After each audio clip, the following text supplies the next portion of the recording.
Lord Pit dahil din sa nakita na nila yung kakayahan nila pero 1-1!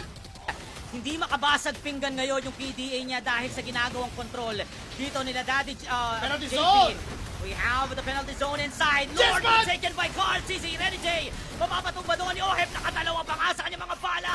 Gawin mo ng tatlo. Put din naman ng Roger is enough. But ang pwede nilang asahan na dito or pwedeng gawin ng Team Liquid dito ay teka lang, si Papa, si Kielman walang kasunod. Sa damage output, nagkamali likod. Inaabot si Dominic. But here comes Sanford and AOG!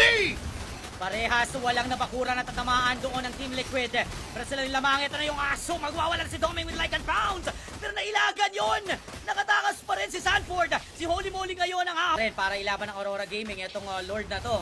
Remember, this is a Lancelot. Holy Moly with a split push. Phantom execution! The signature torn throws retry. Demon Kite with the Lord.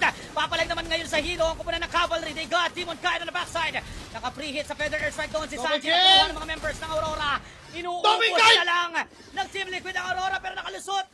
Si Demon Kite sa gitna. He destroyed the base turret. And they even got the Lord. Pero mukhang sa ibaba, itutuloy ito ng Cavalry. Lalabas yung Lord. This is not a perfect timing for the side of Team Liquid Philippines. Nandiyan si Holy Moly. AOG nagamit like and pause. No sir, may minion wave sa baba. And there you have